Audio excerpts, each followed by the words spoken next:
Hello my dear listener, कैसे हैं आप सब। चलिए शुरू करते हैं। दो जीस एक जान चैप्टर 9। ग्राउंड में आ जाओ, नोट्स में हेल्प कर देता हूँ, ये कह अनिरुद्ध वहाँ से चला गया। अनाया बस उसे जाते हुए देख रही थी और कहा, हम जानते हैं कि आपका अट्रैक्शन नहीं है।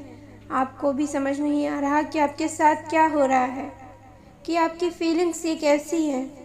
हमें भी नहीं समझ आ रहा कि अमय के छूने से हमारे अंदर आग लग जाती है, लेकिन आपका करीब आना हमें बिल्कुल बुरा नहीं लगता। आज जिस तरह आप हमारे लिए पागल हो रहे हैं और वो जो जुनून है वो हमारा सच जानने के बाद आपका हमारे लिए पागलपन और ये जुनून दोनों ख़त्म हो जाएगा। Sports ground. एक शख्स फ़ोन पे बात करता है। एक लड़की को फ़ोटो भेज रहा हूँ, पता करो कौन है, कहाँ से आई है और क्यों आई है, उसकी सारी डिटेल मुझे फॉरवर्ड करो। कॉल की दूसरी तरफ से आवाज़ आई, ओके बॉस। वो शख्स खड़ा हुआ मुस्कुरा रहा था।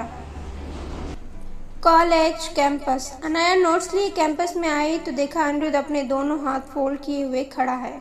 अनाया उसके पास गई और कहा चले। अनिरुद्ध अनाया की आवाज़ सुन उसकी तरफ मुड़ा तो अनाया ने देखा अनिरुद्ध की आंखें नम थी। अनाया अनिरुद्ध की आंखों में देख बेचैन हो गई और इससे पहले वो कुछ कहती, अनिरुद्ध ने कहा, लाइब्रेरी चलो। और लाइब्रेरी की तरफ जाने के लिए जैसे अपना कदम बढ़ाया, अनाया ने उसके हाथ को पकड़ लिया और उसके सामने आई और कहा, अब क्या हुआ आपको। अनिरुद्ध ने अपने दूसरे हाथ से अपना हाथ छुड़ाते हुए कहा, अपनी पढ़ाई पे ध्यान दो। और लाइब्रेरी चला गया। अनाया को अनिरुद्ध की बेरुखी बर्दाश्त नहीं हो रही थी। अनाया भी उसके पीछे लाइब्रेरी चली गई और दोनों लाइब्रेरी में जा कॉर्नर की टेबल पर बैठ गए। अनिरुद्ध ने उसे समझाना शुरू किया और साथ ही नोट्स बनाने लगा। अनाया अनिरुद्ध के लेक्चर से बोर हो आंखें बंद करने लगी। जब अनिरुद्ध ने देखा तो उसने नोट्स उठा और उसके सिर पे मारा, जिससे अनाया हड़बड़ा के उठी और कहा, सॉरी सर। ये देख अनिरुद्ध को हंसी आ गई, लेकिन उसने अपनी हंसी को कंट्रोल कर बोला, मैं यहाँ तुम्हारी हेल्प कर रहा हूँ और तुम मुझे से सो रही हो।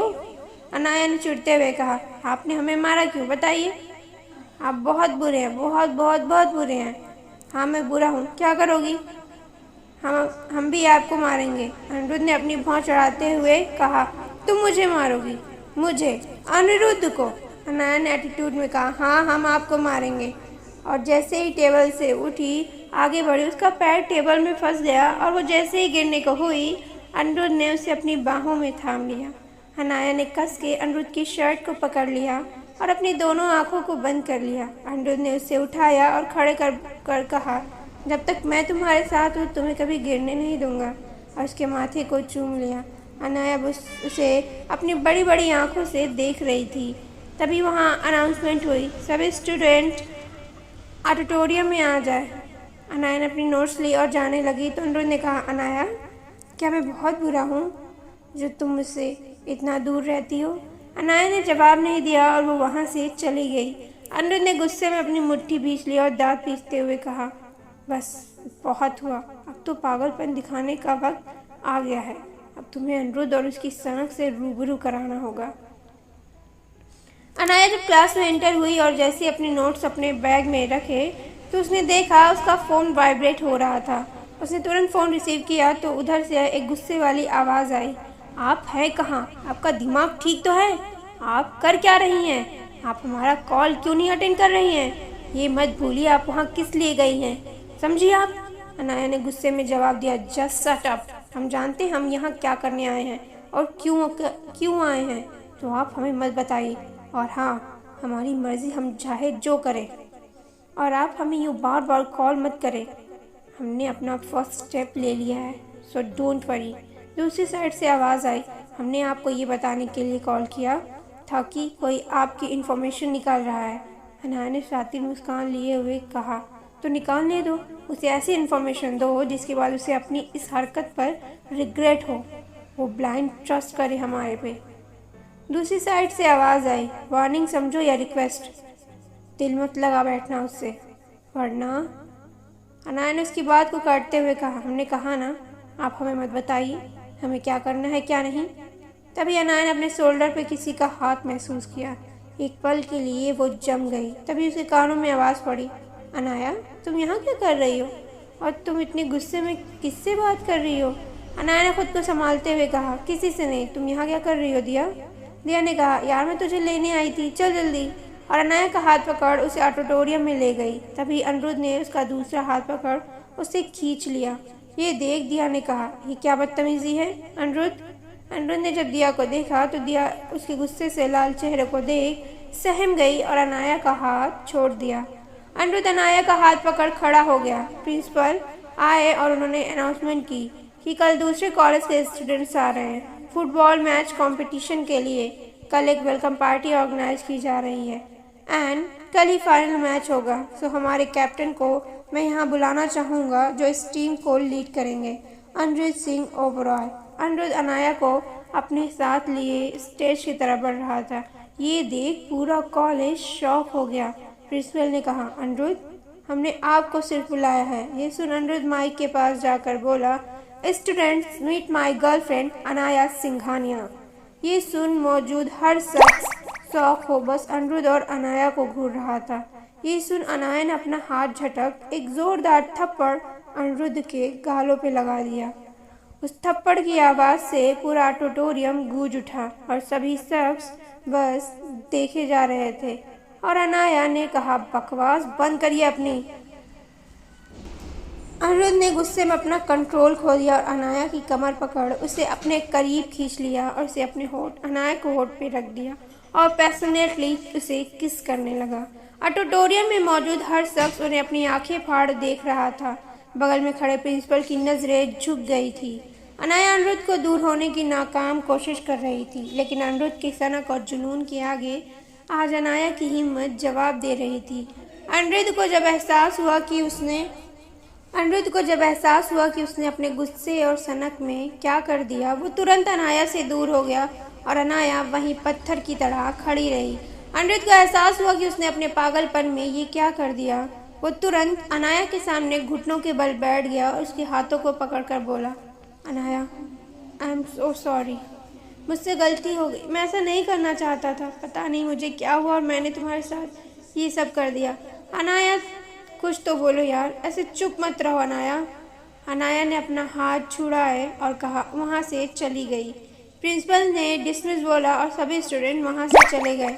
प्रिंसिपल ने अनिरुद्ध का हाथ पकड़ उसे अपने ऑफिस में लाया और कहा, ये क्या बदतमीजी है अनिरुद्ध, तुम्हारा पागलपन अब इस हद तक बढ़ गया है कि तुम अपना लिमिट भूल जाओगे।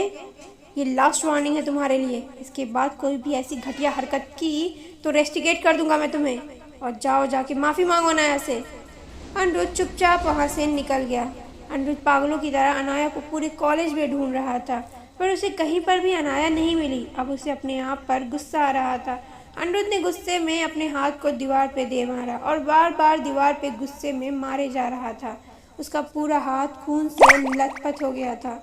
तभी वहाँ आया और उसने कहा, क्या कर रहा है अनिरुद्ध, तू अपने आप को क्यों चोट दे रहा है? जो तू करके आया उससे तुझे सुकून तो मिल ही गया होगा।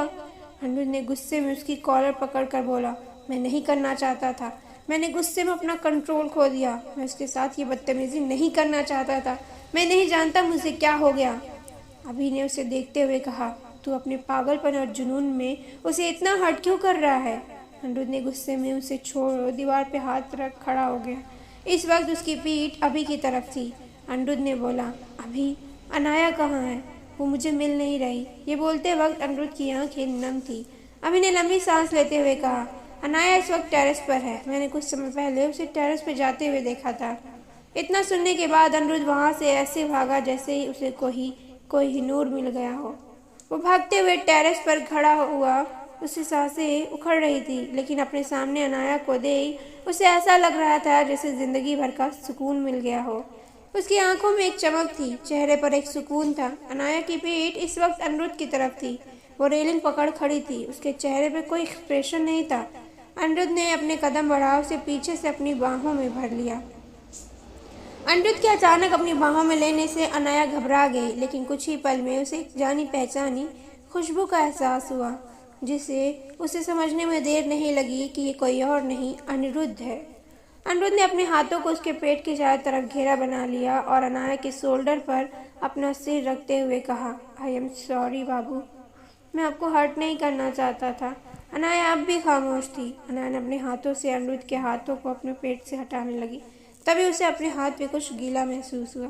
जब उसने अपने हाथों को देखा तो वो शॉक हो गई और जम सी गई। उसने देखा उसकी शर्ट खून से लाल हो गई है और उसके हाथों में खून लगा हुआ था। वो कसमताते हुए पीछे मुड़ी तो उसके होठ अनिरुद्ध के होठ से टच हो गए। अचानक से हुई इस गलती से अनाया सकपका गई और सर से उसका नजरें झुक गई। अनाया को इस तरह शर्माते देख अनिरुद्ध के चेहरे पे एक मुस्कान बिखर गई। इस वक्त अनाया इतनी खूबसूरत लग रही थी कि कोई भी अपना दिल हार बैठता। अनिरुद्ध ने अनाया पर इस वक्त बहुत प्यार आ रहा था। अनाया की नजरें अब भी झुकी हुई थी। उसने बड़े ही प्यार से कहा, आप हमें प्लीज छोड़िए। अनिरुद्ध अनाया के प्यार से बोलने पर उसे छोड़ दिया। अनाया उससे दूरी और उसके हाथ को पकड़ लिया और कहा, आपको ये चोट कैसे लगी? कितना खून निकल रहा है? अनिरुद्ध अनाया को अपनी फिक्र करते देख अनिरुद्ध मुस्कुरा रहा था। अनिरुद्ध बोला, तुम्हें हर्ट करने की सजा दी है अपने आप को। ये सुन अनाया ने अपने स्कर्ट की पॉकेट से रुमाल निकाल उसके हाथों पे बांधते हुए कहा, अपने आप को जख्म देने से दूसरे को दिया गया दर्द कम नहीं होता। Sports ground. एक शख्स फोन पे बात कर रहा था। दूसरी तरफ से आवाज़ आई, बॉस, जिस लड़की के बारे में आपने इन्फॉर्मेशन निकालने को बोला वो लड़की अनाथ है। कुछ ही हफ्ते पहले उसके डैड की डेथ हो गई जिसकी वजह से उसे मुंबई शिफ्ट होना पड़ा। वो एक औरत के साथ रहती है जिससे उसका कोई खून का रिश्ता नहीं है। वो एक अनाथ है। इस दुनिया में उसका कोई भी नहीं है। ये सुन उस शख्स ने कहा, गुड जॉब माय बाय, तुम्हारी इस इन्फॉर्मेशन ने मेरे काम आसान कर दिया। ये बोल वो शातिर हंसी